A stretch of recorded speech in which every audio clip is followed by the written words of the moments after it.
welcome to World Crisis Radio. This is Webster Tarpley speaking to you from Washington, D.C. We are in the middle of a gigantic worldwide combat between the forces of progress and revolution on the one side and the reactionaries, the finance oligarchs, and their minions on the other. The negative news, of course, the bankruptcy of Detroit imposed by the Little Hitler law of Governor Snyder of Michigan and his hand-picked bankruptcy administrator. This is putting 700,000 people, largely black, under austerity dictatorship. It's time to rally around the idea of no cuts for people, that the bankers eat the losses. The bankers, the bondholders, the derivatives mongers will eat the losses coming from Detroit. We've also got reactionary forces in the Congress gathering. Senator Mike Lee, the descendant of the infamous Mountain Meadows massacre by the Mormons against peaceful Arkansas pioneers of the Fancher Party back in 1858.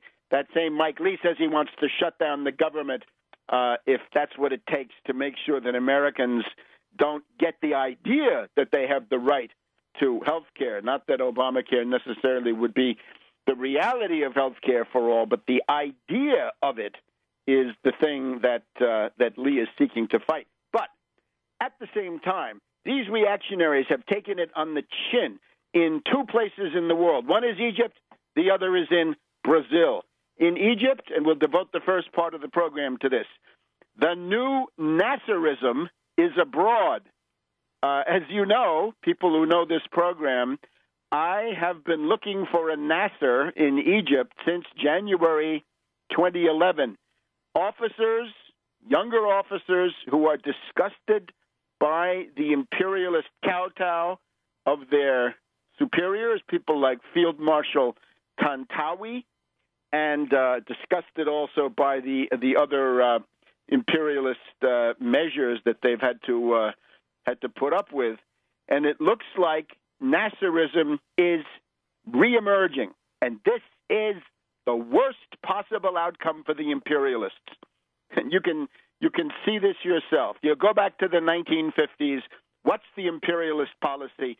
Support the Moslem Brotherhood against Nasser. Nasser is the kind of anti-imperialism that works, seizing the Suez Canal, kicking out the British, standing up to a joint attack by the British, the French, and the Israelis, with a little help from the U.S. and the Soviets. And Nasser then, of course, went on to build the Aswan High Dam and carry out other important development projects in Egypt. This is the anti-imperialism that works. And compared to this, the really treacherous betrayals of the Muslim Brotherhood, they just can't stand up. So today, for those of you who didn't get it, Friday, July 26th, the Washington Post op-ed page, Egypt's new Nasser, ? The imperialists are not happy about this. Then we've also got Pope Francis in Brazil. This is an exercise in populism. This is a pope who's concerned about the slums, a pope who's concerned about people in jail. He's concerned with fighting the drug plague. I would say he's taking aim at CIA drug running and Wall Street drug money laundering. If you knock out those two components, you are essentially freeing humanity from the scourge of narcotics and all of the violence that is connected with narcotics. You can see that Francis is pushing an anti-austerity message. He's concerned with poverty. He's concerned with exclusion. He's concerned with the greed of the ruling classes. He's concerned with social justice. There's a tremendous revival of Catholic social doctrine and the social gospel of Christianity in general. And we'll get to the counter forces inside the Catholic Church in just a minute. But right now, the word is from Copacabana that he's speaking to 2 million people. One of the bigger crowds of the year, I think. 2 million people is a pretty good result, and it probably would have been more, except that the public transportation system was stretched to the point of virtual breakdown. Now let's go to Egypt first. We'll get to Pope Francis a little bit later. The counter coup is rolling on. The speech made by General Sisi, S-I-S-I, suggests that Sisi may actually be the new Nasser. I can't be 100% sure of this, but I've been talking to you in recent weeks, or indeed in the last 2.5 years, about the need for Nasserism, the need for Nasserist colonels and more junior, younger generals to come forward and do something to save Egypt from the twin menaces of the International Monetary Fund on the one hand and their stooges over at the Moslem Brotherhood on the other. And it looks like General Sisi may be the man. I can't be 100% sure. And, of course, we want to remember the key role of Hamdin Sabahi, the political organizer of Nasserism. And I would imagine that these forces might be ready to converge for the good of the country. Sisi on Wednesday called for the biggest possible turnout of people in the streets of Egypt, and he said, we want a mandate against violence and terrorism. And the violence and terrorism, I'm afraid, does mean the Moslem Brotherhood. The Moslem Brotherhood on June 15th said they wanted a jihad against Syria. What they mean by that is that they want to enter the Syrian civil war on the side of the terrorist death squads to save the terrorist death squads, the terrorists, from otherwise likely destruction at the hands of the Syrian Arab army, Hezbollah, and Iranian forces operating inside Syria. And at that point, it became clear. We also know that Morsi, the now disgraced former president of Egypt, this Morsi had been cavorting with all kinds of terrorists. Remember the terrorist group that had killed 60 to 70 tourists at the pyramids back in the late 90s. He had put one of those perpetrators in as the governor of the province where the Valley of the Kings. I'm sorry, not the pyramids, but this is Upper Egypt, right? This is up the Nile. This is where the Valley of the Kings and so forth, right? All of that. The governor of that area, right? The main tourist area, other than Cairo. That guy is now or was until the counter coup. I don't know what's happened to him in the meantime. But that guy was from the group that had killed 60 to 70 tourists just about 15 years earlier. So this is terrorism, right? In other words, getting retired terrorists and putting them in as provincial governors. I'm sorry, that's allied with terrorism. The other thing we should point out is Egypt can be usefully compared to Tunisia. What's going on in Tunisia right now is they've just had another assassination of an important leftist and indeed Nasserist leader. This is Brahmi, B-R-A-H-M-I, popular leader, an important politician in in Tunisia, has been assassinated apparently by the same Salafist killer who had killed another leftist leader, Bel Aid, back in January, I think, of this year, 6 months ago, approximately. So that's a Salafist, right? The Tunisian authorities said that they've traced the gun that killed Brahmi and killed Bel Aid, and it's a Salafist gun runner. Well, that's close enough. That's good enough to link that to the Moslem Brotherhood. So there we go, and we'll be back in a minute. Welcome back to World Crisis Radio. Based on the pictures you can see on Al Jazeera, France 24, Russia Today, looks like the crowd for the Egyptian army are beating the Moslem Brotherhood crowds hands down. So the popular legitimacy is with the army. And the IMF is not happy. The U.S. never wanted the counter coup. Remember, Obama, Susan Rice, Ann Patterson, the U.S. ambassador, fought to keep Morsi in power until the bitter end, and sometimes beyond the bitter end in the case of Patterson, because they wanted Egypt to attack Syria and because they wanted to keep Egypt as a stooge and a victim of the bloodsuckers at the International Monetary Fund. So that is now over. And what we had then is on Wednesday of this week, General Sisi coming forward saying, come out, people of Egypt, come into the streets, come into the public squares, give me a mandate against violence and terrorism. So we got dueling demonstrations, and I think the Muslim Brotherhood is losing. It's very hard to find anybody who's willing to say that, right? RT doesn't seem to know who to support. Certainly Al Jazeera is backing the Muslim Brotherhood. Those were their friends all along. France 24 also now joining in the general imperialist tendency to turn against the generals. So General Sisi made this speech, and he, as you've seen these pictures of him, he was wearing his full military uniform, and he was wearing his sunglasses. And the sunglasses have scared the hell out of the imperialists. Oh, my God, he's wearing sunglasses. He looks like Gaddafi. He looks like Nasser. He looks like somebody who scares us. A good example, on the Diane Rehm show this morning on National Pentagon Radio, we had Moises Naim, journalist and scholar, I guess, who generally speaks for the International Monetary Fund, with which I believe he was once affiliated. And he says the choice is the rule of law or the rule of mobs. And I suppose for him, Morsi means the rule of law, and the 20 million people that came out against Morsi, that's the rule of mobs. What hypocrisy from the IMF when it was a question of installing the IMF puppet Monti in Italy. Were they concerned about elections? No, they said, go get him out of his university and make him the prime minister. No election. And similarly in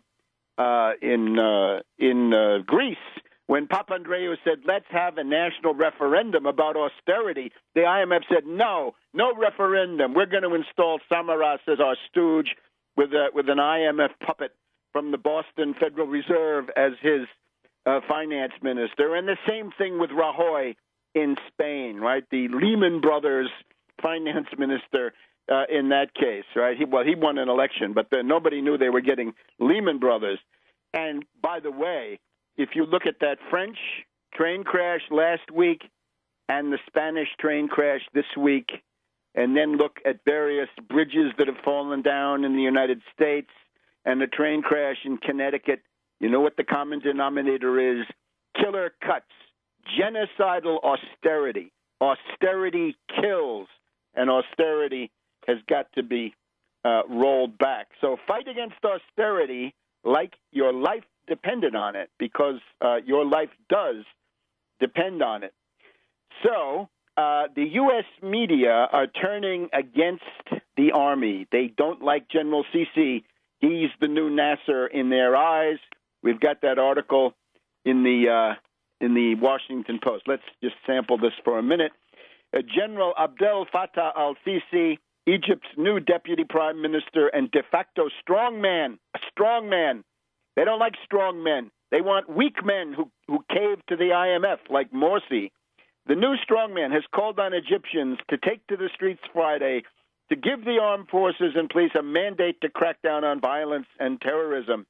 With that call, the July 3rd deposition of elected President Mohamed Morsi looks increasingly like a Nasser-style military takeover rather than the popular revolution Morsi's secular opponents claim. Look, Nasser was the essence of a popular revolution, one that was strong enough to deliver progress, to deliver economic development, to deliver national independence, to kick out the British imperialists and keep out the French, the British, the Israelis, the U.S., and everybody else with a little bit of help from the Soviets. In January 2011, let's remember, the overthrow of Mubarak was done by the army, right? It was helped along by 10 million people in the public square. This time, Morsi got in June 20 million people against him. So the debate goes on National Pentagon Radio. Is it a coup? Is it a popular coup? The answer is it's a counter coup to prevent two wars. The attack on Ethiopia, which was discussed by Morsi's lunatic clique, except that they were on public television and they didn't know that. They were on live. And then the other one, the other monstrous festival of terrorism, was June 15th in Cairo when Morsi publicly broke diplomatic relations with Syria. Now, Morsi did not govern by the rule of law. At the same time that he capitulated to the International Monetary Fund, you can say, well, that's his right. He promised to raise the standard of living of the poorest workers and the poorest peasants. And then he sold out to the IMF. He doubled the price of gasoline, raised the sales tax, promised the value-added tax, began attacking and attriting the subsidy system upon which the poor masses of Egypt must depend until some miracle of 10 to 20 million jobs comes along. Until then, you better keep those subsidies intact. And Sadat's ghost will tell you what happened to him in 1977. He was almost ousted when he tried to tamper with the bread subsidy. But at the same time that Morsi caved to the IMF, he put out what he called the presidential constitutional decree saying, I'm the president and I'm above judicial review. I'm above judicial review. I can do anything I want, and the courts can't review any of it. That's not democracy. That's not the rule of law. Get serious. The IMF had no problem with Morsi saying he was above the judicial branch. They had no problem with that. Morsi says, I'm above the law. IMF says, go Morsi, you're great. But now, when the tables have turned, the IMF discovers the rule of law. Oh, my God. Moses Naim today, the rule of law or the rule of mobs. I've never heard so much incredible hypocrisy, right? We could bring, if we had time, 25, 50, 100 examples of the IMF trampling on the applicable laws. And, of course, who are these people? Dominique Strauss-Kahn has been indicted today as a pimp, a procurer, a Macron, Dominique Le Macron, and his successor, the supposedly clean hands, Madame Lagarde. Madame Lagarde is up to her neck in a corruption scandal of bribery and other dirty dealing. So one of the themes of today's broadcast, we are dealing with a bankruptcy of the world financier ruling class, and I mean moral and political. They cannot rule. They cannot be allowed to continue. Fire the ruling class. Fire the ruling class is the most basic of all demands. Back in a minute on World Crisis Radio. Welcome back to World Crisis Radio. Calling your attention, as always, Tarpley.net, Tarpley.net. Keep up with everything, including the very hot New York City election campaign. We'll be talking about that later in the broadcast. The Randy Credico candidacy on the tax Wall Street ticket. We hope to put that up there with Egypt and with Brazil. Make that New York City as the number 3, where Wall Street takes it on the chin. And there's only one way to make Wall Street take it on the chin. Hit them in the labanza. Make them pay. Get them in the pocketbook. 1% nationwide, but in the case of New York City, with Credico, 0.5% on all turnover, buying and selling of stocks, bonds, derivatives. $1 million exclusion for the little people, and, of course, no tax on people taking money out of their own accounts. It's a sales tax. It means that the ownership of these rotten, toxic instruments has changed. So in Tunisia, the Ennahda party, that's the Moslem Brotherhood party that took advantage of the Jasmine Revolution at the beginning of 2011, interestingly enough, they were elected to write a new constitution, and according to what I've been able to gather, they've completely failed. So here we have the Muslim Brotherhood, a model of mendacity. They lie and lie and lie, and they do it with a kind of naive impudence, as if they think nobody's listening. Nobody compares what they're doing now to what they said yesterday. They are greedy for power. They are oligarchs. They are the rich. They are the 1%. They are stooges of the International Monetary Fund. They're in an alliance with the CIA.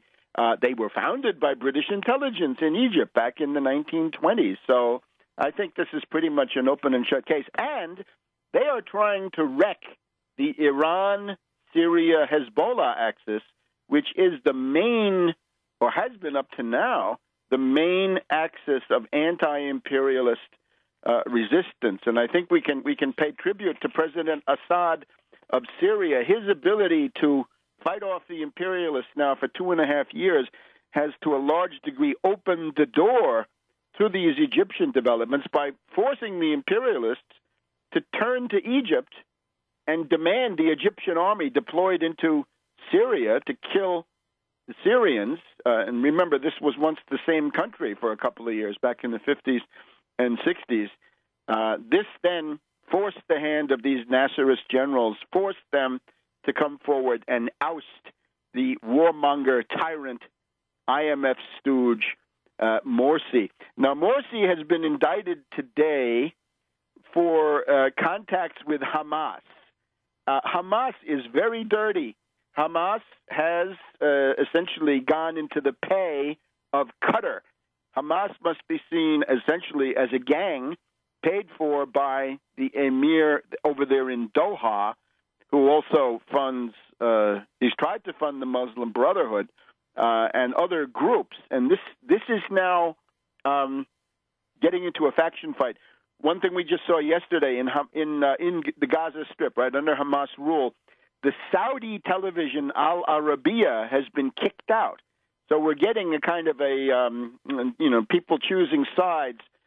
In Egypt, it's Al Jazeera, the voice of the emir of Doha. They've been kicked out. In Gaza, a much smaller area, needless to say, it's the Saudi television that has been kicked out because there appears to be a rivalry between the more adventurous sort of Philippe Égalité pseudo-revolutionary line coming out of Qatar and Doha compared to the Saudis, who are they seem to rely more on the old line Salafis. And there's a fight here also about money.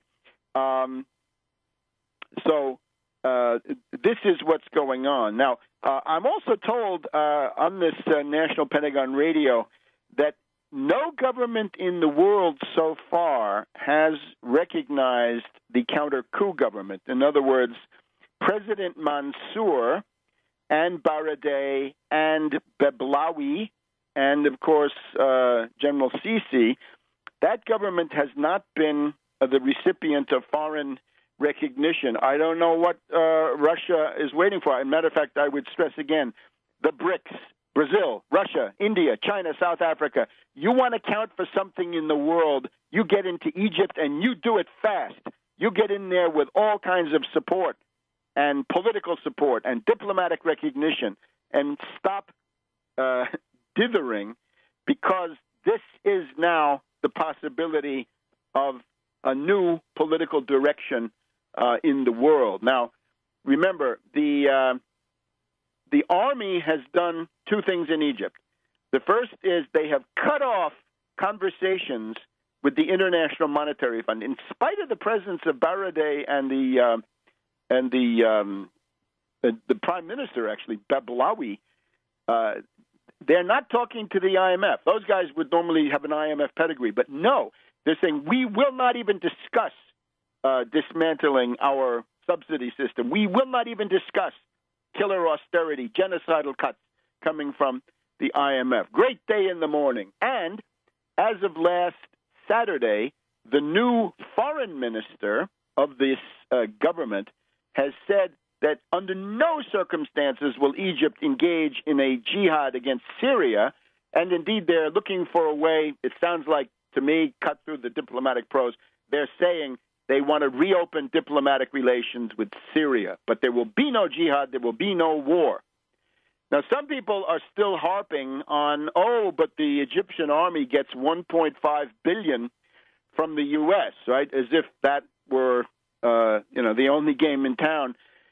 Somehow, through, I don't know what, through persuasion, blackmail, I don't know, the stick and the carrot, or the stick and the garret, the army in Egypt, the new government, the counter-coup government, has gotten about $12 billion from the Saudis from Kuwait, from the Emirates, not from Qatar, not from Doha. They're the odd man out. Their adventurous Philippe Egalité policy is a failure. So $12 billion is better than $1.5 billion, and $12 billion with few strings is better than the U.S. $1.5 billion, where they come and meddle and interfere with your sovereignty and so forth. So remember that the people in the Egyptian government and armed forces were horrified by Morsi proposing to swing Egypt into line in this apocalyptic confrontation between Sunnis and Shiites, which is the centerpiece of U.S., British, Israeli, NATO, and all other evil forces there in the Middle East. So they don't want that. Right now, they're not looking for a fight with Iran, Hezbollah, Syria, as long as Egypt is unwilling to go along with that lunatic scenario. That scenario is fatally crippled. So we're going to be looking anxiously to see what happens in Egypt. My guess, from what I can see just on these TV screens, that they hesitate to draw the conclusion. But General Sisi is beating the Moslem Brotherhood by a mile because it looks like he's got the 20 million, and that goes from Alexandria to Cairo. As far as I can see in Cairo, you've got Tahrir is for the army, and there's a big demonstration at the presidential palace. It's only, ironically, in Nasser City that you have a smaller demonstration by the Muslim Brotherhood, which the TV networks are doing everything to make look equally big. Now, this also then reflects into Syria. Now, remember, when we say Syria, it's not just Syria. It means Hezbollah and Iran, because those three have to maintain their existence and their cooperation. So somebody says, oh, Syria is just a side issue or a distraction. It is not. If Syria goes down, then Hezbollah is in terrible shape, and Iran is threatened more immediately, whether they know it or not. Some of them do. There's a big faction fight in the U.S., and we'll talk about that in just a minute. Welcome back to World Crisis Radio. We're here in Washington, D.C. Keep up with all of this at Tarpley.net and Webster G Tarpley Twitter feed. Also, keep up with the Credico campaign. The principal agitational focus that we have from now until November is to use the New York City mayoral contest, which is now back on the map, not just Virginia, not just New Jersey. Those are relatively sterile situations as far as we can see. There's just a hope that Willie Araujo in New Jersey may get on the scoreboard with the Wall Street sales tax there. But the New York event is going to be critical because of the communications, the publishing, and all the obvious stuff, the size of it. Keep up with that. So that's Credico2013.org, CREDICO 2013.org. Now, what it's going to be is we're in the process of getting the signatures. We need 7,500 signatures for Randy Credico for the Wall Street sales tax. And this is now the Tax Wall Street Party. You don't have to be a Democrat. You can be anything as long as you're a New York City registered voter. Go to the Credico2013.org, and you will see day by day the places where the signature gathering teams are operating. And rather than make them come to you, we would ask you to go to them so that you just line up, sign up, and then you've done something world historical. You want to do something world historical this summer. Without the Wall Street sales tax, I'm afraid the situation of humanity is tragic. With the Wall Street sales tax, to defeat the finance oligarchs right in their own bailiwick, or at least to make that the main issue, is obviously it's the fulfillment of everything a lot of well-meaning but naive people went into Occupy in order to get, right? They thought they wanted to do some permanent damage to those financier oligarchs. They wanted to do something to permanently cut the power of the bankers and financiers. Unfortunately, the misleadership of Occupy didn't allow that, but now you've got something different. Now you've got actual programmatic leadership, a programmatic campaign that doesn't depend on clowning and protesting, doesn't even depend on personality, depends on program. And that's your chance right now. So go to Credico 2013 several times next week. Find out where those signature gathering things are located. Go to them and sign up. Make it easy for Credico and the rest of us to do this. All right. So Syria, we have this amazing situation, and it really is amazing. You pick up the Washington Post, right? You're an insider here in the nation's capital. You pick up the Washington Post of last Tuesday, and you find that an act of war has been approved in the Congress, and a week earlier, sometime a week before it became known, and you don't get to know this until it comes out through some kind of a leak. I mean, I think this is an absolute scandal. You want to see a scandal, I think this beats out anything about individual privacy. This is now, do they have the right to vote for a war and not even tell you? So there it is. We're told that the House Intelligence Committee and the Senate Select Committee on Intelligence had voted secretly the week before. So I think it's in the, I'm trying to find the article. I think it's Tuesday, July 23rd, that we get this this shocking piece of news. And they don't tell you this until it comes out. It sort of filters out. It seeps out. Yeah, here it is. Page A4. Intelligence panels approve arms aid to Syrian opposition. Plans call for routing. The rout is what's going on among the death squads, boys. Don't look now. You're coming just in time to be part of the rout. Plan calls for routing light weapons to rebel fighters through the CIA. So here it is. Karen DeYoung. The House and Senate Intelligence Committees have approved CIA weapon shipments to opposition fighters in Syria, allowing the Obama administration to move ahead on the stalled program. Senior congressional and administration officials said Monday. Anonymous. Oh, by the way, there's a war going on, and it's anonymous. Both the House and Senate panels voted on the administration's plan last week, officials said.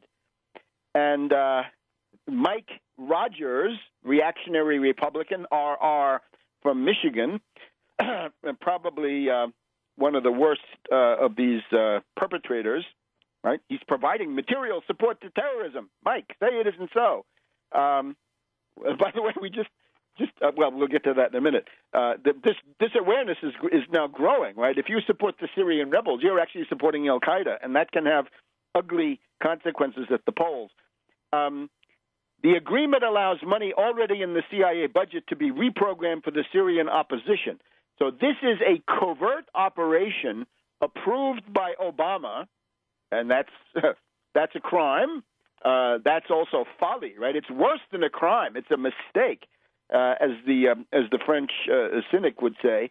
But it's a covert operation by the CIA to deliver these weapons. And they had Biden going up there. They had Brennan going up there, the head of the CIA, and, of course, John Forbes Kerry of Skull and Bones, right? And remember that this entire thing was the fruits of the attempted coup by Kerry on the afternoon of June 12th, when, with the help of Foreign Secretary William Hague of Perfide Albion, Kerry tried to start the bombing of Syria, was fought back by Dempsey, and then somehow, as a sop to Kerry and his warmonger faction, Obama, who I honestly don't think wanted to do this, had to grant weapons for the Syrian death squads. So Other parts of this article are that this is a very modest program. Now, we've also got the letter written by General Dempsey, the guy who stopped Kerry from immediately starting the bombing, has now written a letter to Senator Carl Levin of the Senate Armed Services Committee. And Dempsey then here goes through in a very sober, pessimistic, but rational way the options, and he points out that these options are all acts of war, that they all represent pretty much a leap in the dark because they all entail unpredictable consequences. So Dempsey says, if you want to go beyond humanitarian intervention, which we're already doing, he says, you could arm and train the death squads. So that's going to cost you about $500 million. You could attack key military assets of the Assad government using standoff missiles. In other words, aircraft maybe 100 miles out would fire into Syria. Problem with that is here you're dealing with a country which is not exactly defenseless, and there are these interesting Yakonsk anti-ship cruise missiles, which are designed to sink aircraft carriers at a range of 100 to 150 miles. So that may not be the cakewalk that some warmonger theoreticians like Anthony Cordesman may think. The sinking of an aircraft carrier would be the end of an era. Would take us back to, I think, 1942 is the last time that a full-fledged U.S. attack carrier was sunk in action, and in that case by the Japanese, I think, in and around the Battle of Midway. So arm and train, $500 million. Standoff is about $1 billion. There are a couple of other options. We'll be back in our second hour in just a minute here on World Crisis Radio. Welcome back to World Crisis Radio, and looking again at these pictures of the huge turnout in the pro-Army, pro-Sisi, anti-Moslem Brotherhood, anti-Morsi, anti-war, anti-IMF demonstrations. We have to say that the spirit of President Gamal Abdel Nasser 40 years after his death is more powerful than all of the machinations of this wretched Muslim Brotherhood, so-called, right? Not Muslim and not a brotherhood, I guess we're empowered to say, or if we leave that maybe to others. But there it is. The imperialists are not happy. You can see for yourself. Do it empirically. Check the tone of the news coverage, and you will see, oh, they're getting to be concerned about the rule of law. Oh, my God, is it going to be mobs? Oh, the IMF worried about the rule of law. How about that? Will wonders never cease? So this is the oligarchy taking it on the chin. So General Dempsey wrote a letter to Senator Levin. Now, General Dempsey, let's just remember, had been in a clash with Walnuts McCain. General Dempsey, because of his loyal service to Obama, right? He's Obama's tame general, right? This is Obama's guy now. Dempsey seems to have tied his wagon to Obama. Obama wants to give him 2 more years as the chairman of the Joint Chiefs of Staff. And at a hearing for that in the Senate, McCain tried to bait him, oh, what are the relative dangers? Either if you don't do anything or if you do something, what is it going to look like? And this was really ugly, right? This was McCain threatening to, put a hold on Dempsey, to filibuster him. He's backed down since because he's getting negative feedback on his warmonger tantrum. But Dempsey then went on to formulate these options to try to show these clowns how dangerous they all are, right? This is not a warmonger letter from Dempsey. This is an attempt to avoid the worst. He stresses that all of the options have unintended consequences. All of them are acts of war, and many of them would empower the extremists or unleash the very chemical weapons the U.S. claims to be so concerned about. Although, of course, when the Russian government proves that the rebels use chemical weapons, sarin gas, poison gas, no, they're not concerned about that. So what are the options? We've just gone through the arming and training of the death squads, probably in Turkey and Jordan. That's $500 million. The use of these standoff missiles, that's about $1 billion. The no-fly zone, and he goes through what's the no-fly zone. The no-fly zone, according to Dempsey, would require hundreds of ground and sea-based aircraft, intelligence and electronic warfare support, and enablers for refueling and communications. Estimated costs are $500 million up front initially, averaging as much as $1 billion per month over the course of a year. Now, I'm wondering, does that count the planes you're going to lose? Because you will lose some. This is going to be the end of the cakewalk theory. Right? This is not Serbia in 1999. This is the S-300 and even some of the more modern examples of the S-300. And the way you can tell that is that one NATO jet coming in from Turkey got slammed. That's the capability. The Israelis, of course, they do a lot of bombing, but the Syrians have correctly exercised restraint, right? They don't want to hand anybody the pretext for the big war, right? They want to make it clear that the aggressor is going to be the Israelis and NATO and not Syria. And then we have the safe zones. The safe zones are carve out parts of Turkey and Jordan and use those as terrorist bases, but then defend those safe zones with air and ground assets, including troops. And then the worst of them all is seizing the Syrian chemical weapons deposits, the alleged ones anyway, and that means what? Taking over 10, 12, 15, 20 places in the country, and then defending that against the Syrian army, right? Not likely to be invulnerable, right? The Anglo-American supermen will not come out of that unscathed. So, says Dempsey, quite wisely, this is a bad idea. If we read the Capitol Hill press, which is always a source of enlightenment if you know how to read between the lines, I have to see if this is Politico or The Hill, but yes, it's Politico. Politico of Tuesday, July 23rd, article by Philip Ewing. Hagel warns the Congress that the U.S. troops are, quote, close to the breaking point. He stresses that the Hill must be reasonable on the budget. You can imagine, you're a veteran. You fought in Afghanistan several tours. You fought in Iraq several tours. Now you're coming back and you're told, surprise, the Republican Party is cutting your pay by 10% and your pension is going to be cut. And all of the support, right, the Head Start for your kids and the food stamps that you live on is all being cut. Well, that's the breaking point, right? Maybe some Nasserists will finally emerge here, right? That would be refreshing. That's not the U.S. tradition, but could happen, right? The Republicans want to find out. They better keep doing what they're doing.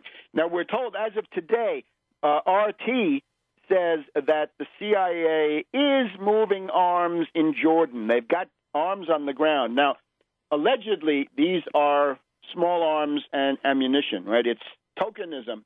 And they say tokenism as early as July. Well, if they're on the ground now, it's almost August. As soon as August. So those weapons may be on the ground in August. Whether this is enough to save General Idris and his group of CIA Golden Boys, that I do not know. I rather doubt it. I think the die is cast, and the Stalingrad, which occurred June 5th in Qusair, with the liberation of that city by the Syrian Arab Army, by Hezbollah, and by their Iranian associates, that has essentially determined the collapse phase of this rebellion. Right? We may be in late 1864, to put it in U.S. terms. Right? There's still some fighting, but the turning point, I believe, has occurred. It doesn't mean that there won't be some surprises. Right? Remember, Jubal Early was able to burn Chambersburg, Pennsylvania, in the summer of 1864, even though the Confederacy was was doomed. So some things like that may happen. But if you keep your eyes on the big picture, it looks to me like it's getting to be rough. Also because the death squads are now fighting among themselves, right? The other turning point really is the assassination of Hamami, the CIA loyal guy, right? At least through Idris, right? Part of Idris's military council in the Syrian Free Army, SFA. The killing of Hamami by the emir, the coastal emir of the Islamic Emirate of Iraq and the Levant, that has led to a lot of infighting, a lot of killing of the death squads. Death squad fratricide has been the order of the day. So this puts them in rough shape. Therefore, it would be good to have that meeting of Obama with Putin, because I think what would come out of that is some deal that would lead to the U.S. Backing off and cooling it. Let me also point out, though, that in the Strangelove community, we have a veteran Strangelove, right? We have Anthony Cordesman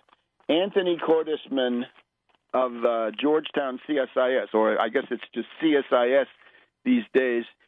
Syria's ripple effect. This is also the fateful Washington Post of Tuesday, July 23rd.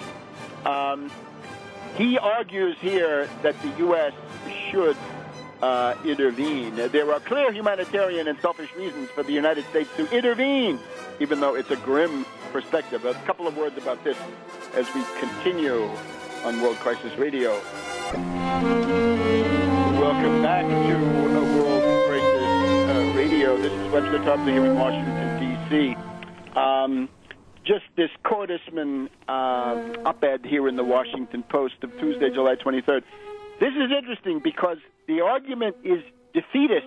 Even though he wants to attack Syria, he's already conceding defeat. And the way it goes is this. Cordesman, of course, veteran Strangelove, as we've said, always in favor of war, escalation, mayhem. He points out that Americans are war-weary. The federal budget crisis is severe, many strategic demands. But although Washington cannot guarantee an outcome in Syria simply by arming and supporting the rebels, doing nothing could create a much broader threat to U.S. interests and allies in the region. And what he's saying is the U.S. Clients, in this case, the death squads, the ones put into action by the Negroponte Forward Group in the State Department, along with others, those people are defeated. But you've got to make a show of supporting them, because otherwise it's essentially you want to cut your losses. You want to minimize damage. It's a damage control operation in the face of almost certain defeat. And here's the heart of the argument. If Washington arms the rebels and they still lose, the United States will at least have shown its willingness to make decisions and honor its commitments. It will have shown that it will make good on its word and support its allies. Get the idea? We got to go through the motions. We're going to lose. The death squads are doomed, but we got to do it anyway, because otherwise the damage will be even worse, right? We've got to have some skin in the game, right? That seems to be one of the arguments quoted in the other story about how the Kerry and Brennan and Biden are trying to get these senators to vote for this stuff. Now, it's dangerous. Ask Lindsey Graham. Lindsey Graham down there in South Carolina is facing a Tea Party challenger. And this sharp-witted Tea Party challenger is attacking Lindsey Graham as a paymaster for Al-Qaeda. He's the guy who funnels the money. He's a bag man for Al-Qaeda. And how do you argue that? Because Lindsey Graham, as one of the amigos, is out there with McCain demanding more money for the Syrian terrorists.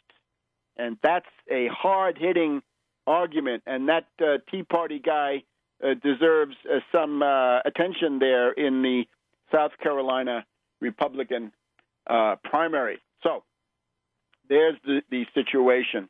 And we can now just roll on here. Let's look, first of all, at, I guess we should look at Detroit. The declaration of bankruptcy seems to be holding up in the courts. Some of these things will be appealed. Obviously, when you declare bankruptcy, it cuts in a number of ways, right? You do have the presence of a federal judge, but unfortunately, given the rats cabal, right, Roberts, Alito, Thomas Scalia, and probably Kennedy sitting at the top of this structure, it's perhaps unrealistic to think that any particular restraint in terms of genocidal cuts against retirees, healthcare, social services, and so forth, that may be unrealistic. But I think by now this declaration of bankruptcy is virtually a fait accompli, although one could argue that a debt moratorium, a debt freeze, would have been enough to avoid the bankruptcy. But, of course, then you'd still be under the Snyder-Little Hitler law, right, the emergency bankruptcy or emergency manager law, right, which he successfully rammed through for a second time earlier, late last year after it was overturned in a referendum. We followed all that with the help of people on the scene like Reverend Pinckney. So right now, there is this other question that under the Constitution of the state of Michigan, it is unconstitutional, not just illegal with a statute, but unconstitutional with the Michigan Constitution to cut the pensions of public employees. Remember, these people have no other recourse. They were generally not covered by Social Security for most of them. Therefore, the pension cuts are illegal, and that I think that fight that can certainly gain quite a bit of traction. The attempt of the reactionaries is to foist on the public an explanation which goes like this: Detroit was destroyed by Democratic city administrations. Well, that's true enough, but what they're not talking about is Detroit was destroyed over decades by the cretinous, monetarist, anti-industrial executives of General Motors, Ford, and Chrysler, people who were interested in paper profits, who sent jobs overseas. We go from 300,000 auto jobs in Detroit to about 30,000. So you lose about 90% of all the automobile jobs in Detroit. This destroys the tax base. This explains how you get into this terrible situation. And there have been studies, and I'm not just talking about Michael Moore with Roger and me. That's a very subjective, superficial one. There have been sociological studies about the mind-destroying conformity of General Motors executives as they advance from Grosse Pointe to Grosse Pointe Farms and all the rest of it. Similarly, we can go back and look at the Flivver King by Upton Sinclair with the incisive portrait there of Henry Ford. Similarly, for Ayacucu at Chrysler. These people are the ones who decided, remember, they made a decision in the 1950s in favor of built-in obsolescence. They said, we're going to deliberately design cars that are junk, that will fall apart after 10 to 15 years and be obsolete so we can sell you another one. And, of course, then Volkswagen and Toyota and Nissan came in with cars which were not designed to fall apart after 10 or 15 years. So there's a complex story here, but the general narrative is the massive U-turn in the U.S. economy started under Carter, continued under Reagan, and in both cases under the auspices of Volcker. If you destroy U.S. industry, then if you drive the interest rate up to 22% on the prime rate, that destroys all exports. That sets the stage for destroying the entire industry. So deindustrialization, the service economy, the post-industrial society, the triple revolution, all of that. And, of course, a lot of that is left and ultra-left, right? The Democratic Party also involved. So what is needed now is a reindustrialization policy and a recovery policy. And it's got to be paid for by the Federal Reserve. We'll be back in just a minute with recommendations for the next head of the Federal Reserve, who it should not be. Back in a minute. Welcome back to World Crisis Radio. We're here in Washington, D.C., urging you to keep up with everything on Tarpley.net and Webster G Tarpley Twitter feed. So, the Federal Reserve, right? If Helicopter Ben is going to retire later this year, who should replace him? Well, not Larry Summers, not that stooge of finance capital, Larry Summers. The one criterion is we need a head of the Federal Reserve who is committed to opening up a credit stimulus window. It's going to be you can call it the Main Street window, or the reindustrialization window, or the infrastructure window, and it ought to be stocked with, let's say, a minimum of $10 trillion. We need a recovery. We need reindustrialization. Let's start with the tranche of $10 trillion. Remember, for the banks, they had $27 trillion, so I'm not asking for that much. But the idea is there's got to be a credit stimulus window opened up at the Fed where you can rebuild infrastructure, and through that you'll be rebuilding industry, because you'll be reviving your cement, steel, relevant chemical and other industries as you build that infrastructure, right? Rebuild the entire rail, road, electrical, housing, school, and related water projects, ports, canals, and sewage systems, right? We're told here, just in the D.C. area, one county, Montgomery County, $2 billion to rebuild the sewer systems. So all of that, right? There's a wide field. Those investments will have to be made sometime, or human life will come to an end, right? Amidst dysentery, diarrhea, cholera, and you name it. So let's do that, and let's make the Fed finance it. So that's my advice to Obama. Dear Obama, you got to get somebody, doesn't matter who it is, who is locked in, right? Who's got, a commitment that he can't renege on, and you've got to have the blackmail files to make that happen, and I'm sure that can be done. Somebody who's going to say, okay, I'm opening a $10 trillion credit stimulus. I'm willing to buy initially $4 to $5 trillion, minimum $3.6 trillion of bonds from states, counties, cities to rebuild infrastructure, 0% coupon, 100-year maturity. That will get you going, and then you've got to have some other credit resources. You want to restart your space program, your high-energy physics program, and your biomedical research program, and other things that can and should be added along the way. So we're gonna have to fight that one out in Detroit, right? No confidence in the Democratic Party, right? They greased the skids. This poor guy Bing, he's not a fighter. He's pathetic. He's a broken man. Get rid of him. Find somebody in there. We need somebody with the spirit of, say, the young Walter Reuther. Somebody like that has to come out of Michigan. And of course, that guy Snyder, he is a pathetic double talker. You can see how he wrecked Gateway Computer, ran that into the ground, and he's doing that now with Detroit. Who wins out of all this? I'm sure in China they're laughing at this pathetic performance. And the one other thing I'd say about Detroit is, what this documents is the incompetence of an entire ruling class, the entire financier ruling elite that runs the United States, that is the ruling class, that has power, are showing that they are incapable. They are simply not capable of managing a country in the modern world. They are blinded by greed, by class prejudice, by their Malthusian inclinations, right? Their hatred of science, their hatred of industry, their hatred of technology, their hatred of blue-collar workers, white or black or any other kind. The most important lesson, fire the ruling class. You cannot let Wall Street money hacks make the main decisions for a society, and that is what they are doing. And this is the libertarians don't get it, and the left libs don't get it either.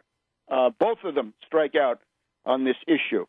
Now, in terms of the austerity fight, the student loan issue, we're fighting for the Warren-Tierney 0.75% student loan interest rate on Stafford loans paid for through the discount window of the Federal Reserve, 0.75%.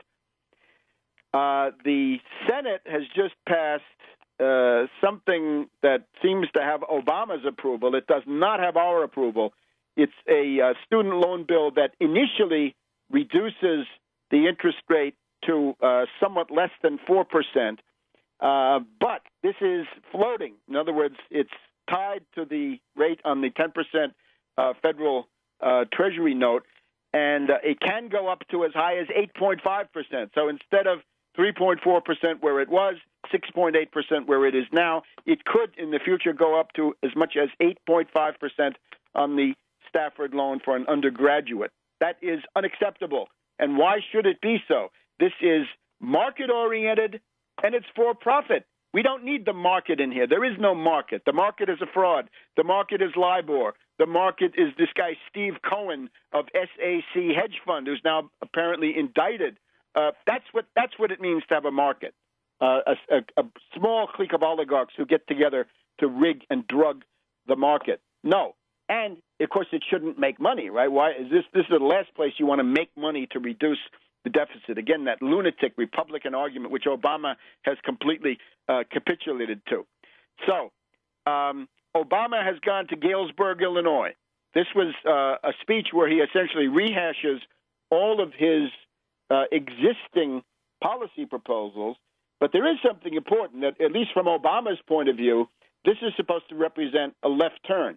In other words, it's a shift in his rhetorical posture back to where he was, say, at Osawatomie in late 2011 as he was gearing up to fight the presidential contest. He's now gone into a more, dare we say it, aggressive mode.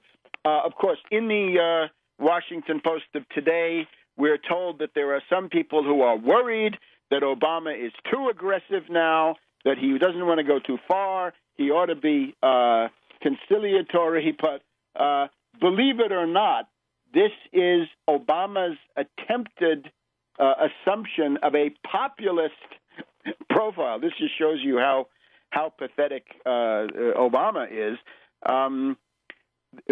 Obama has apparently given up on the grand bargain. Good. If that's true, that's good. We don't want the chained CPI. How can you go to the black community and say, "Oh, I'm for the black middle class and the middle class in general," and then say, "And by the way, I'm gouging your Social Security, your veterans benefits, your other benefits," right? Because a lot of things depend on the CPI. So no to the chained CPI, no to the grand bargain. Forget that. The Republicans are assuming the rhetorical posture of defending the rich, that Obama wants to pull more taxes from the rich to fuel additional government spending. Here we have Boehner, Congressman Boehner of Ohio, says the president wants to raise taxes so he can do more stimulus spending. And the fact is, it's his sequester, and if we're going to get rid of his sequester, we're going to have to look for smarter spending cuts in order to do that. Steny Hoyer for the Democrats says he's marshaling his people, and it's going to be October 1st, and we'll get into this in a second, an attempt to shut down the government and perhaps bankrupt the government by the Tea Party lunatics in the House and indeed possibly in the Senate. So Obama, I would say to Obama, you want to see what a sharp, hard left turn looks like? Look at Bergoglio. Look at the Pope in Brazil, visiting prisoners, visiting drug addicts, visiting the wretched of the earth. That's what a left turn looks like, Obama, not this pathetic penny ante stuff that you're doing. But well, maybe this can go further. And we'll be back in a minute on World Crisis Radio. So welcome back to World Crisis Radio. Much to cover here in the last segment. Let's just look at the budget and austerity situation. Remember, nothing works without a mass movement. Unless there's a mass movement that's anti-austerity, anti-Wall Street, anti-war, anti-dictatorship, nothing else can happen. The ticket to that is the Credico campaign. Randy Credico, 2013, credico2013.org. Volunteer. Go out and gather signatures. Look on that site to find out where signatures are being gathered. Send a contribution. Do something to allow this struggle to go all the way to November, to get into the debates, to force these clowns like Weiner and others to answer. Remember, Anthony Weiner voted for the Iraq War in October 2002. The de facto Iraq War resolution voted for by Weiner. Weiner voted for the TARP, the bailout, twice. Once in September 2008 when it failed. Again in October 2008 when it passed. He also voted for the Patriot Act. So Weiner is a right-wing bum. As for Christine Quinn, she was Bloomberg's person on the city council when Bloomberg wanted to get a third term in violation of existing law. He turned to Christine Quinn, who enabled a third term for the dictatorship of finance capital under the discredited, failed mayor Bloomberg with all of his absurd dictatorial tendencies. And then we have the colorless hack Thompson. So none of these are acceptable. The only breath of life in this situation is Credico, and we'll have more on this. You can catch up with this on tarpley.net, other interviews which have gone more detailed into this. Last night I did one with Tom Kiley on his radio program, and there'll be more coming up, right? We'll be doing the Black Tower in Rochester, New York on 1:30 on Saturday afternoon, and hopefully some others, even in upstate New York soon. Now, concerning the budget, the attempt of Boehner and Company, they've got this Procrustean bed, $988 billion total expenditure. The Senate is going for $1.06 trillion, and the House under the Republicans is going $0.988 trillion. What are they doing? One thing is this unbelievable attack on food stamps. This is genocide. They want to take Title I of the SNAP, the food stamp bill, the nutrition part of the ag bill, and block grant that to the states and call that a savings of $125 billion.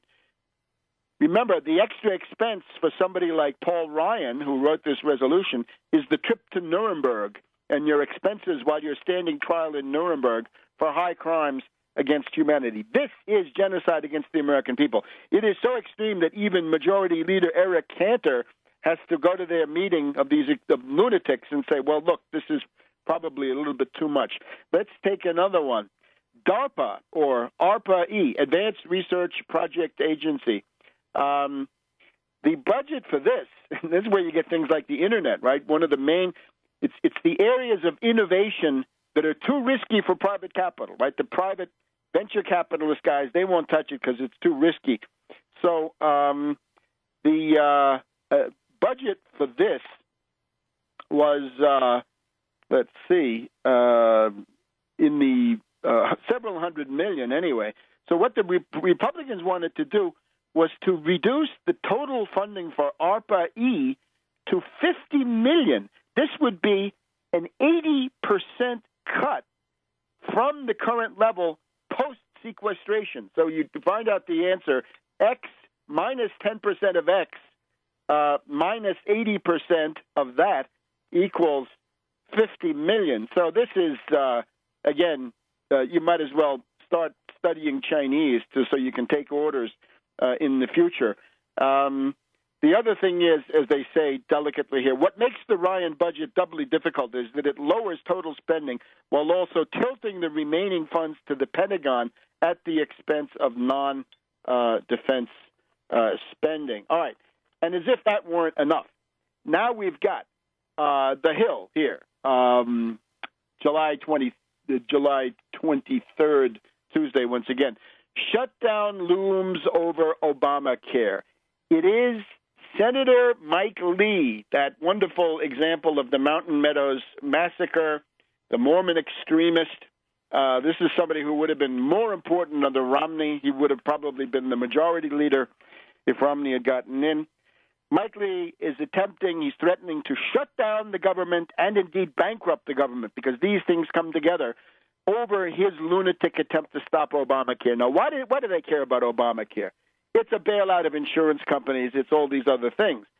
However, for them, what they see in this is that the American people get the idea that they have a right to health care and that somehow Obama and the Democratic Party are the ones who pay lip service to the idea that you have a right to health care, when, of course, our heroes like Ron Paul, Rand Paul say, no, you have no right to health care. You have a right to what the market gives you, and if that turns out to be death, well, tough luck, right? You'll be happy to die in the service of the Austrian school. So Mike Lee, lunatic, this is the guy, by the way, who believes that child labor laws are unconstitutional. This is this Dickensian cruelty. Right now, this is the last stop before Obamacare fully kicks in on January 1st of next year for us to refuse to fund it, says Lee on Fox and Friends. So he wants to sabotage the continuing resolution to deny this, and that will then very quickly run into the debt ceiling. Chris Van Hollen on the Democratic side is telling White House Chief of Staff Dennis McDonough that the Obama administration has to clean up his act. A lot of people, a lot of Democrats in the House in particular, very angry when that FAA business came up, right? When the wealthy people were unhappy that a 10% cut in the air traffic controllers was making it harder for them to travel. That's when the Democrats said, "Hey, Obama, you should have gotten more concessions. You could have said, okay, I'll give you back the 10% cuts on the FAA, but I want no more cuts in Head Start, no more cuts in WIC, no more cuts in unemployment benefits, right, for the broad masses who are groaning under this Bush and Wall Street economic depression." But, of course, Obama didn't do that. He caved. He didn't force a fight. So that is what the House Democrats are fed up with, what everybody's fed up with. The other thing Obama, of course, needs to do is to roll back the sequester across the board.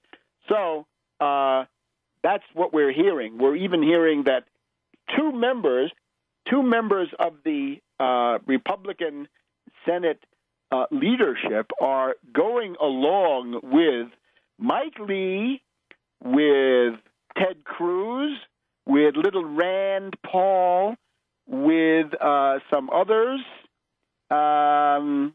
There's some discontent here by Mitch McConnell. He's afraid, but he doesn't want to show that he's afraid in public. And anyway, you're going to get the idea that the people who are supporting the shutdown of the U.S. federal government, John Cornyn of Texas and John Thune of South Dakota, two prize scoundrels. So this is the kind of moment. If you were a thinker in the tradition of Machiavelli, as we try to be here, you would say, how could I use Mike Lee and his band of lunatics to secure the destruction in place of the Republican Party? Because this could be done.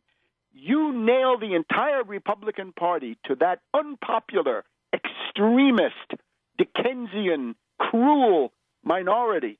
Portray them in all the horror that they really represent. Don't give them a way out. Nail them. Fight them with vetoes. Fight them with appeal to the public. Right? The dialectic we need is that of the one and the many.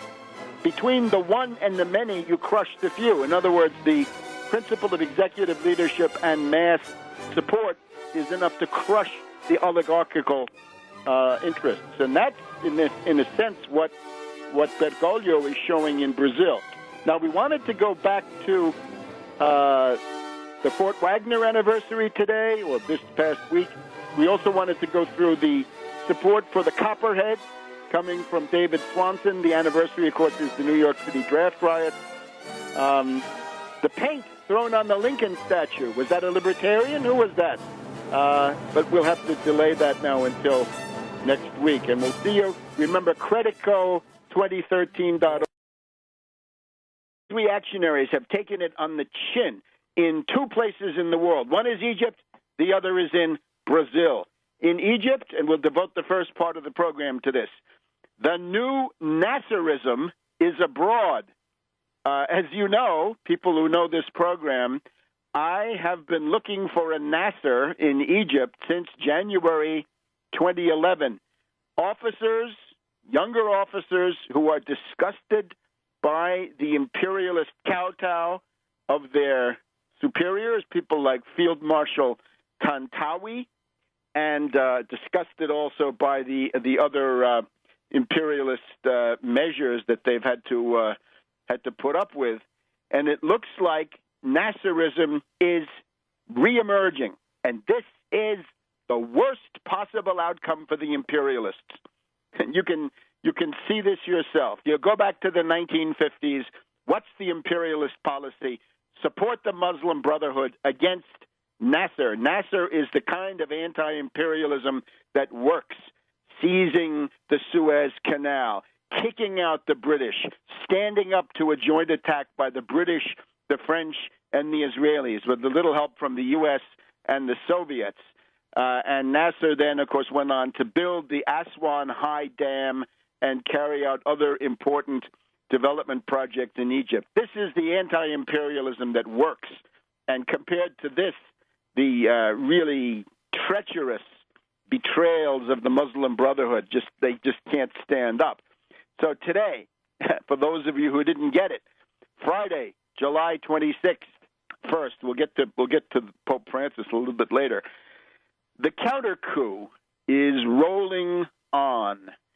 The speech made by General Sisi, S-I-S-I, suggests that Sisi may actually be the new Nasser. I can't be 100% sure of this, but I've been talking to you in recent weeks, or indeed in the last 2.5 years, about the need for Nasserism, the need for Nasserist colonels and more junior, younger generals to come forward and do something to save Egypt from the twin menaces of the International Monetary Fund on the one hand and their stooges over at the Moslem Brotherhood on the other.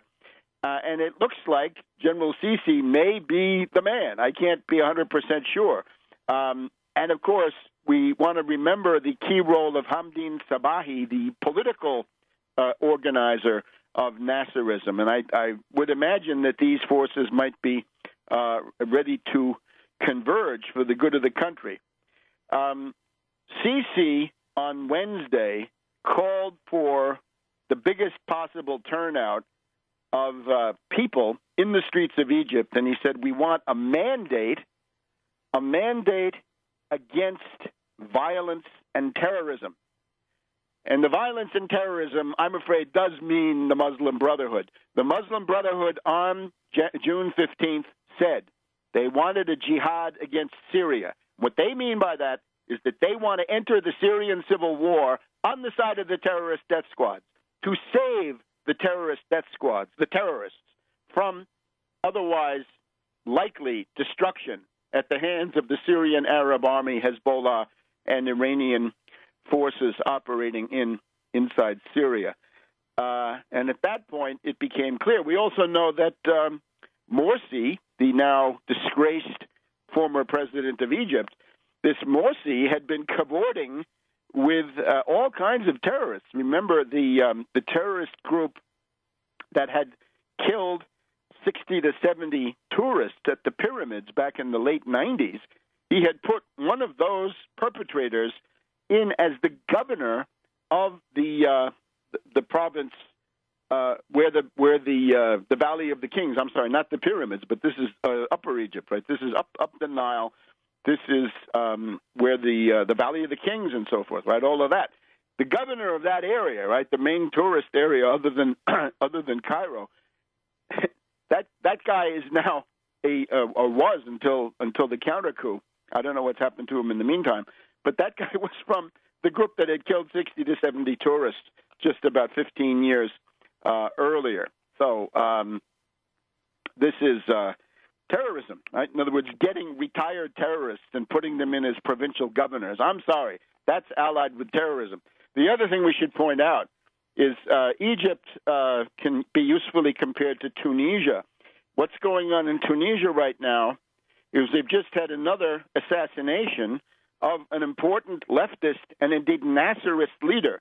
This is Brahmi, B-R-A-H-M, the Washington Post op-ed page. Egypt's new Nasser, question mark. The imperialists are not happy about this.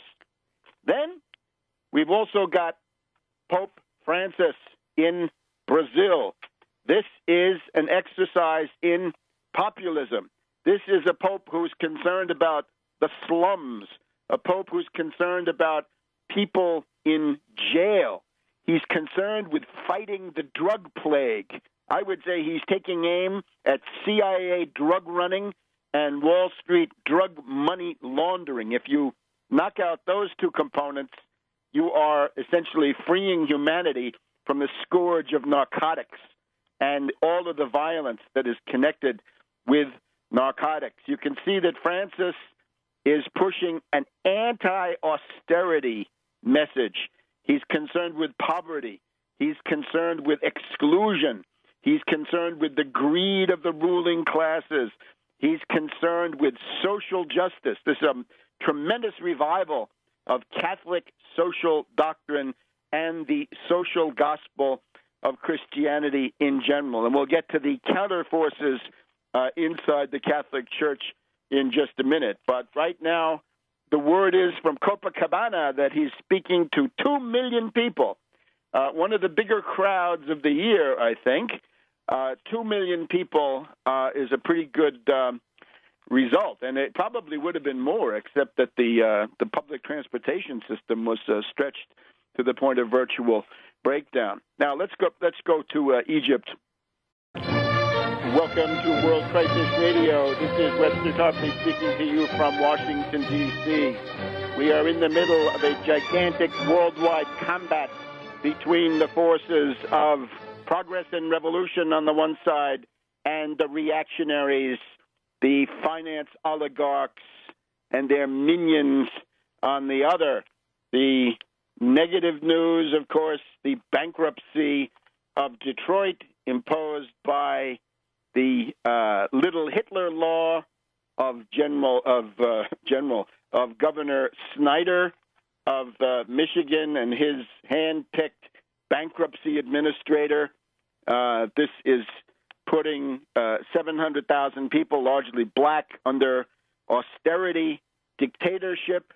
It's time to rally around the idea of no cuts for people, that the bankers eat the losses. The bankers, the bondholders, the derivatives mongers will eat the losses coming from Detroit. We've also got reactionary forces in the Congress gathering. Senator Mike Lee, the descendant of the infamous Mountain Meadows massacre by the Mormons against peaceful Arkansas pioneers of the Fancher Party back in 1858. That same Mike Lee says he wants to shut down the government if that's what it takes to make sure that Americans don't get the idea that they have the right to health care. Not that Obamacare necessarily would be the reality of health care for all, but the idea of it is the thing that Lee is seeking to fight. But at the same time,